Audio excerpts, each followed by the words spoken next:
সবাইকে স্বাস্থ্য সমাধান ভিডিও চ্যানেলে স্বাগতম। আমার আজকের ভিডিওর বিষয় এ পর্যায়ে আপনি দেখুন দুধ চোদার নিয়মাবলী ভিডিও সহ। আমার এই ভিডিওটি যদি আপনাদের ভালো লেগে থাকে, যদি মনে হয় ভিডিওটি দেখলে কারো উপকার হবে, অবশ্যই লিঙ্কটি শেয়ার করুন, চ্যানেলটি সাবস্ক্রাইব করুন। চলুন তাহলে দেখে নিই আজকের এই গুরুত্বপূর্ণ ভিডিওটি। বাঙালিরা সচরাচর দুধ চোদনা বা চোদার সুযোগ পায় না। একবেলা দুধ জোগাড় করতে যেখানে দাঁত দিয়ে ঘাম বের হয়ে যায়, সেখানে দুধ চোদা স্বপ্নেই থাকে। তবুও যাদের ঘরে পোষা গো আছে তারা চাইলে এটা করতে পারেন। যা যা লাগবে: বড় দুধওয়ালা মেয়ে বা মহিলা, তিরিশার্ধ মেয়ে হলে ভালো হয়। বাঙালি মেয়েদের দুধের স্বভাবতই বড় থাকে, সুতরাং সমস্যা হবার কথা নয়। সরিষার তেল না পেলে কোল্ড ক্রিম, অলিভ অয়েল, সবচেয়ে ভালো হয় অলিভ অয়েল পেলে। মেয়েটাকে পণ্য দেখিয়ে উত্তেজিত করুন। মিনিট 40 মেয়েদের উপযোগী 2x দেখুন।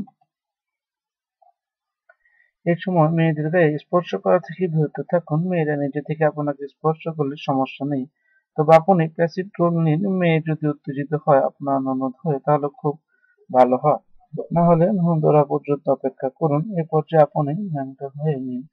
ঘরে আলো জ্বালিয়ে রাখুন, দণ্ড ঝুলিয়ে ঘরে হাঁটাচলা করুন। মেয়েটার কাছে এসে দুধে হাত রাখুন, মুখটা সামনে নিয়ে চুমু নিন। চুমুরত অবস্থায় দুধটাকে অন্য হাত দিয়ে অনাবৃত করুন। এই সময় একটি দুধের গোটায় মুখ দিন।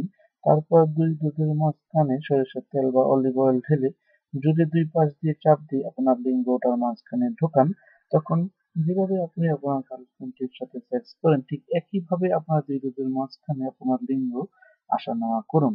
আর আমার এই ভিডিওটি যদি অন্য কেউ তার চ্যানেলে আপলোড করে, তাহলে অবশ্যই ইউটিউব অ্যাডমিনকে ইনফর্ম করা হবে। এটি শুধুমাত্র স্বাস্থ্য সমাধান ভিডিও চ্যানেলের জন্য তৈরিকৃত একটি ভিডিও, অন্যথায় ইউটিউবের কাছে কপিরাইট ক্লেম করা হবে। আপনার জীবনকে সুস্থ, সুন্দর ও সুখময় করার জন্য নিয়মিত ভিজিট করুন আমাদের স্বাস্থ্য সমাধান ভিডিও চ্যানেলটি। এটি একটি স্বাস্থ্য বিষয়ক, যৌন বিষয়ক, হেলথ টিপস, সেক্স টিপস, নিত্য নতুন ভিডিও টিপস এখানে আপলোড করা হয়ে থাকে। চ্যানেলটিকে সাবস্ক্রাইব করুন, লিঙ্কটিকে শেয়ার করুন। সবাই ভালো থাকবেন, সুস্থ থাকবেন, নিজ পরিবারের প্রতি যত্ন নেবেন।